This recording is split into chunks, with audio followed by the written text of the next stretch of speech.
One would think that, if anything, at least there should be a bit of understanding or data regarding exactly how many people or how many lives were lost. So I'm wondering whether the authorities have taken into account that this is something that needs to be done. Do tell us about your experience and about the numbers of lives that were lost. Well, good morning to you, Mercy. No, my experience in Benue State is one of the stateful event I've ever seen in my entire life as being a journalist. The bodies, the corpse, the houses burnt, source of livelihoods ruined, and community displaced. People are now running away from that community. It just shows you how pitiable this issue of security is at that particular region. It is sad. For so many, it's sad because if you should go into that community, you might still see traces of the debris and traces of dead bodies, butchered beyond recognition, bones beyond recognition, bones burnt to crisp. It is sad. However, on the government account of the entire thing that transpired here, I don't think Nigeria, particularly states, are ready for emergency responses. Because looking at it, you could see that there are still smoke, flames coming on there. As you can see on the screen, there is a young man that is actually going berserk. Now, you would wonder what the young man is trying to say there. Was trying to query the Federal Fire Service officials who came there, brought fire trucks to quench the vehicle that has been burning for 3 days. Notwithstanding that, the deputy governor visited that place immediately it happened, and no requests for fire trucks were made. They did not even attend to these people, and it took them 3 days to get there. And I just don't really understand. And the people there did not seem to welcome that particular action. It shows that, according to what the people say, it shows that they are placing politics over governance, because these two things should not be mixed. Whenever you mix politics and governance, life are at risk. And this is what just transpired in Benue State. So many people were lost, so many lives ruined, so many properties destroyed. But still, the state government is coming out to tell us that 50-something persons died. Well, however, the police, the police in Benue State has countered that claim, saying that so many people have been lost. So how many people were lost, or how many lives were destroyed as a result of this incident that occurred in Yelwata? Imarai, there's also the question of getting to the location. This was brought about by the president's revelation that he had to cancel his trip to the actual spot where this event happened, on the basis that it was rainy and that the rains have caused bad roads. How easy was it to get to Yelwata for you and the other press people?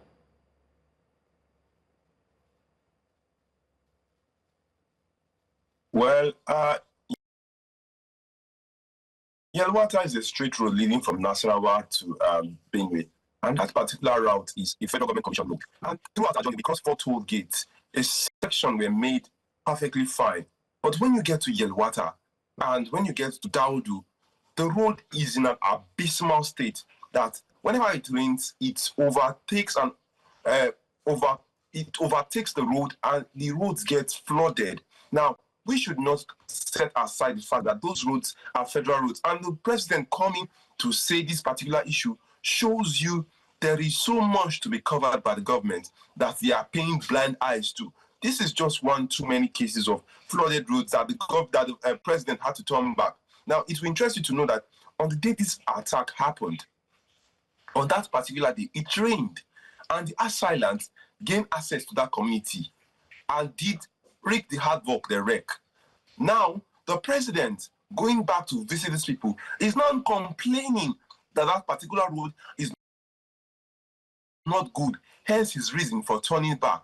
Shows you how serious we take these things as Nigerians and as government. Because tell me how and why you would want to visit some particular persons. You saw flood there and you turn back. This has been the state of that place. This has been how their lives has been channeled through this water and through these bad roads. And now the government is coming to tell us that the president is coming to tell us that that particular road is bad.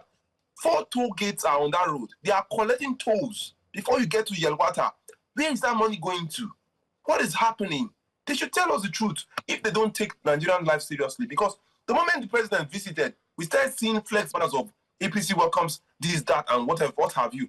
That is not how we're supposed to be in this community. That should not be the case. Because now it seems that we are now playing politics with lives.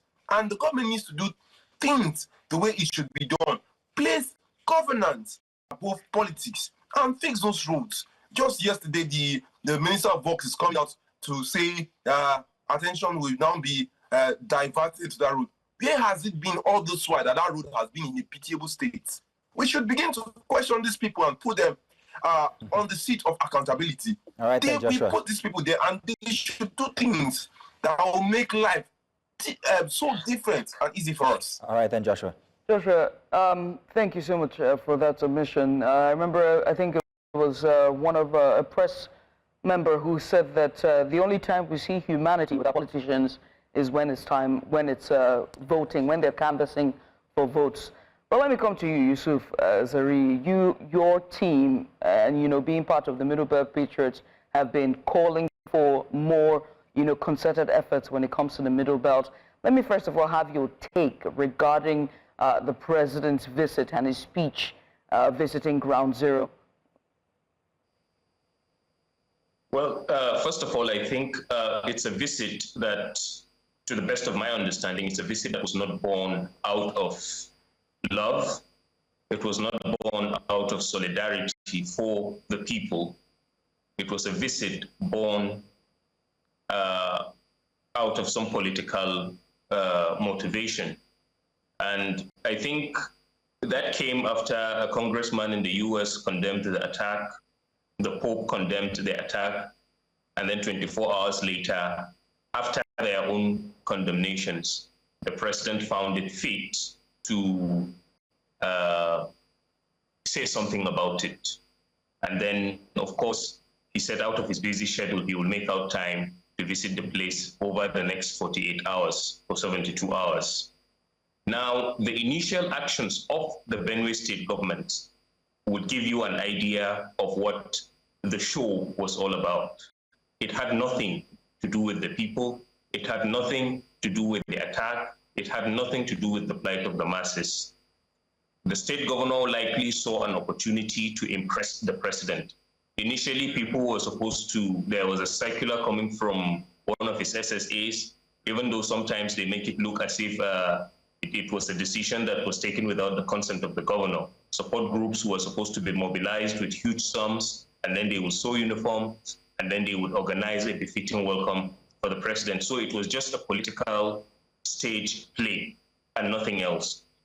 Going into some of the comments he was making, I've always said people have taken a particular comment for granted, saying, give me ranches, we will share the profits. And people laughed at it, he just made light out of it. And that basically is supposed to be a state where over 200 souls were wasted, where families will never remain the same, where children were burned to ashes, where Islamists have made, a place where they just kill, with impunity. And I think his failure to connect to the ground of that crime, which would be Yelwata region, part of Benue State, shows you that it was not exactly something that was on his mind. It was just, I need to do it to, so that at least politically speaking, they would say the president visited that place, and that's all. Because if it had anything to do with the killings, if it had anything to do with the interest of the masses, the very moment it happened, even if he was not going to be there, there should have been the full federal government presence in that place. Right. But the only presence of the federal government we saw there was that of helicopters and armed men who were supposed to suppress the protest of the people, and that's quite unfortunate. Yusuf, I have to ask you, right? I think that there are two things that have come forth from this event. This, this sadness that have fallen on Yelwata. Number one is that the calling that the presidency and the federal government declare a state of emergency in Benue. That's one. And then number two, that these armed herdsmen be labeled as terrorists. Do you agree, and why? Yes, first, for the part of labeling the group as terrorists, yes, we have advocated that for a long time before now. As a matter of fact, so that we get to have a good grasp of who to label as terrorists, it will be Miyetti Allah. The reason is because the smaller groups have developed a certain scheme, a certain kind of craftiness, where when they attack in southern Kaduna, they dissociate themselves from the attack and say it's not our people.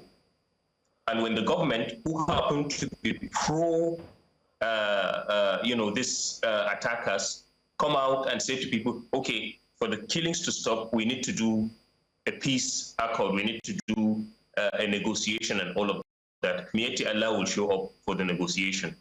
When the killing happens and nobody gets caught, they don't take responsibility. So what happens is that they've created a certain kind of, they've blurred the difference between anything.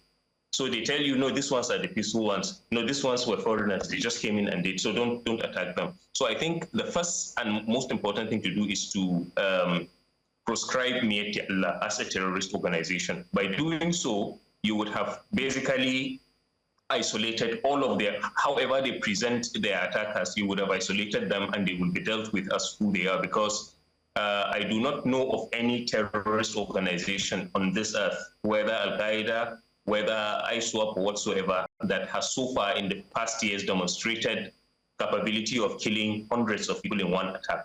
So the most dangerous terrorist organization in the world is right here in Nigeria and is operational in the Middle Belt, and that will be Miyetti Allah.